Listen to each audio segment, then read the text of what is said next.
की कक्षा 8वीं के सभी विद्यार्थियों का स्वागत है। तो छात्रों, आज की इस वीडियो में आपकी कक्षा 8वीं विषय भाषा भारती के सहायक वाचन का इंटीग्रेट अभ्यास पुस्तिका है ना, नए सत्र 2024-25 खंड 2 के जो है यहाँ पे सभी अध्यायों के उत्तर जो है वो हम यहाँ पे देने वाले हैं। चैनल पर नए हैं तो चैनल को सब्सक्राइब कर लें, वीडियो को लाइक कर दें और अपने दोस्तों के साथ भी शेयर कर दें। खंड 2 में जो है आपको प्राणायाम योगा के बारे में बताया गया, ध्यान इन सब के बारे में बताया गया है। तो यहाँ पे जो है यहाँ पे आपके कुल अध्याय 1 से लेकर अध्याय 6 तक कुल 6 अध्याय हैं। चलिए इनके उत्तर देख लेते हैं। खंड 1 के 9 अध्यायों के सभी उत्तर हम पहले ही अपनी वीडियो में बता चुके हैं। वो वीडियो अभी तक आपने नहीं देखी तो हमारे चैनल में जाके देख सकते हैं। अध्याय 1 है आपका योग से परिचय।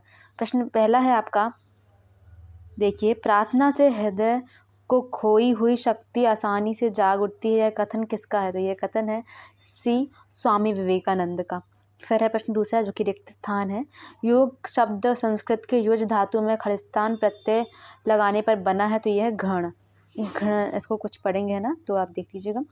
प्रश्न तीसरा, श्रीमद् भगवत गीता में आहार के कौन कौन से प्रकार बताए गए हैं? तो श्रीमद् भगवत गीता में 3 प्रकार के आहार बताए गए हैं। पहला सात्विक, दूसरा राजसिक, तीसरा तामसिक। फिर है योग शरीर के लिए क्यों आवश्यक है? तो उत्तर में लिखेंगे योग तन मन को निर्मल, निरोगी एवं स्वस्थ रखता है। दूसरा, योग जो है एकाग्रता प्राप्ति का साधन है। तीसरा, योग विद्यार्थी जीवन को अनुशासित और सुसंस्कारित बनाता है। चौथा, योग शरीर में लचीलापन लाता है। उसके बाद अध्याय 2 आसन। पीठ के बल लेटकर किए जाने वाला आसन इनमें से कौन सा है? तो इसका उत्तर जाएगा ऑप्शन नंबर सी, हलासन। फिर रिक्त स्थान, तो गोरखनाथ के गुरु का नाम क्या था? तो ये था मत्स्येंद्र नाथ।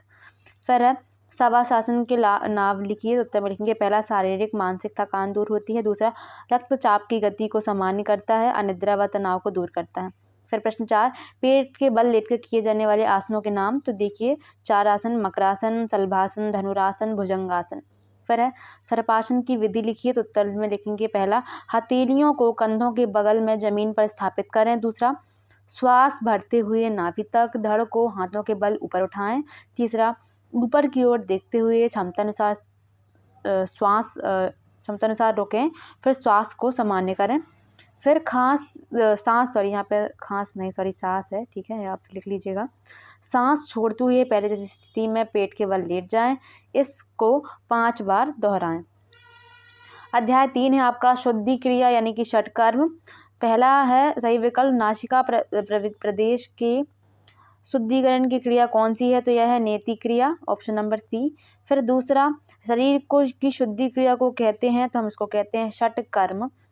फिर है आपका जल नीति के लिए आवश्यक सामग्री लिखिए। तो उत्तर में लिखेंगे जल नीति के लिए आवश्यक सामग्री ठंडा तथा गर्म पानी, नमक और नीति पात्र आदि है।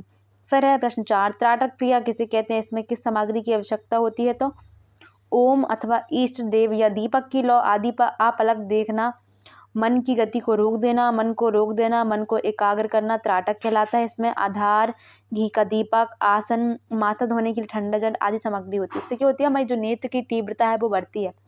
फिर अध्याय 4 है आपका प्राणायाम।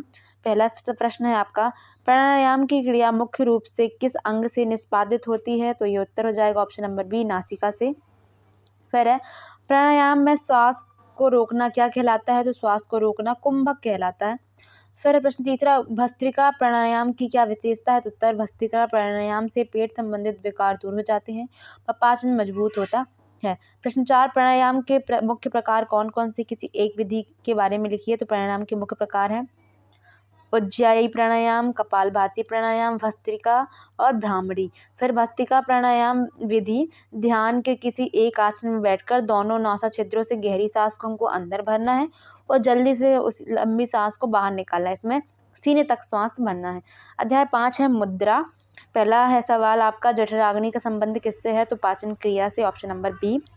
प्रश्न दूसरा, चित्र को के विशेष भागों क्या कहते हैं? तो मुद्रा कहते हैं। उसके बाद प्रश्न तीसरा, जालंधर बांध से आप क्या समझते हैं? तो योग परंपरा के अनुसार जालंधर नाम का उद्गम इस प्रकार माना गया है। जाल का अर्थ मस्तिष्क और ग्रीवाग्रत नाड़ियों तथा घर का अर्थ ऊपरी खिंचाव है। फिर योग मुद्रा करते समय क्या क्या सावधानी रखनी चाहिए? तो सामने झुकते समय सबसे पहले कमर के भाग को धीरे धीरे झुकाना चाहिए ताकि पृष्ठवंश को झटका ना लगे। दूसरा, उच्च रक्तचाप से पीड़ित व्यक्ति को यह योग मुद्रा का अभ्यास नहीं करना चाहिए। अध्याय 6 है आपका ध्यान। पहला है मानसिक प्रखरता तथा आंतरिक स्फूर्ति के लिए किसका अभ्यास लाभदायक है, तो उत्तर रह जाएगा ऑप्शन नंबर डी, ध्यान। फिर विद्यार्थियों को खालिस्तान के समान ध्यान मग्न होना चाहिए, तो बगुले के समान। फिर ध्यान की प्रमुख विधियों के नाम लिखिए, तो पहला है स्थूल ध्यान, दूसरे में लिखेंगे ज्योतिर्ध्यान और तीसरे में लिखेंगे सूक्ष्म ध्यान। फिर ध्यान के बारे में श्री अरविंद के विचार लिखिए, तो आपको उत्तर में लिख देना है। श्री अरविंद के अनुसार ध्यान शब्द का अर्थ मन को एक ही श्रेणी के विचारों को एक श्रृंखला पर केंद्रित करना है जो एक ही विषय पर कार्य करे। तो इस प्रकार से आपके सभी 6 अध्याय जो हैं वो कंप्लीट होते हैं। वीडियो पसंद आई हो तो वीडियो को ज़रूर लाइक करें, चैनल को भी सब्सक्राइब करें और अपने दोस्तों के साथ भी शेयर करना ना भूलें। मिलेंगे अगली वीडियो में खंड 3 के साथ, जिसमें कि गांधी जी के बारे में बताया गया है। उसमें 1 से लेकर 10 अध्याय हैं, तो सभी अध्यायों के उत्तर हम आपको एक ही वीडियो में दे देंगे। तब तक के लिए धन्यवाद।